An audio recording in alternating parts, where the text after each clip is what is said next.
So today I was reading the Wall Street Journal about KPMG's recent leasing activity, which if you're not familiar, they leased 12 stories at 456,000 square feet within the currently in construction 2 Manhattan West luxury multi-use development, which is a 7 million square foot property that's a joint venture between the state of Qatar and Brookfield Properties. So this is a pretty cool space. And the reason it stood out to me as all summer for my internship, I've been studying global macro trends in commercial real estate. And this property really encapsulates everything that CRE assets will need going forward in order to attract occupier demand, or at least for the premium top tier tenants. So for one, sustainability. This 2 Manhattan West is going to be incredibly energy efficient.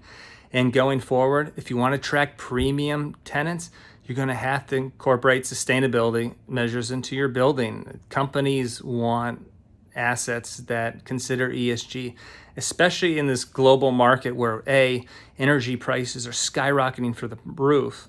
So occupiers want to do anything to reduce energy costs, to improve the bottom lines.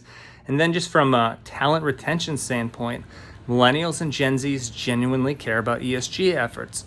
So in order to attract and retain talent, occupiers are incorporating sustainability into their series strategy. So sustainability is incredibly important. Secondly, you need to have the modern amenities. If you don't have things such as common leisure spaces and outdoor areas such as decks that help connect employees of nature, you're not going to be able to get the occupier interest that buildings that do have these properties have, especially for collaborative spaces.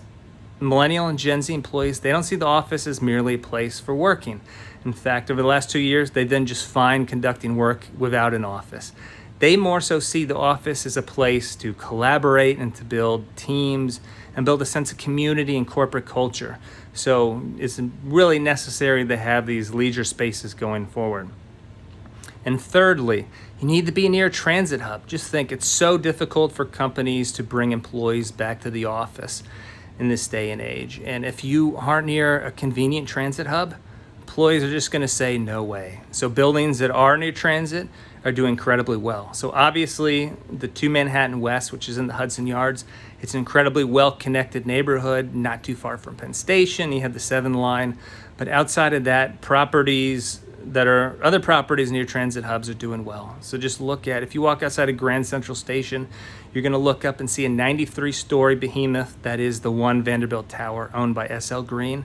And it's at over 95% occupancy, which is big. And looking overseas, if you're familiar with Paris, the La Défense, which is a CBD that's very well connected.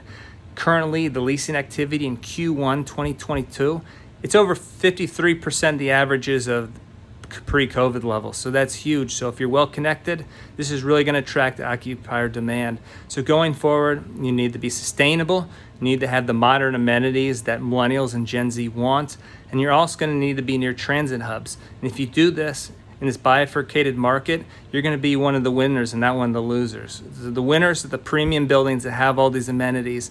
The losers are going to be the buildings that are increasingly commoditized and are going to be the ones that are not refurbished, such as the office towers that KPMG fled, that were built in the 60s, 70s, and 80s, that are all those dark, dusty, dingy cubicles that no one desires anymore.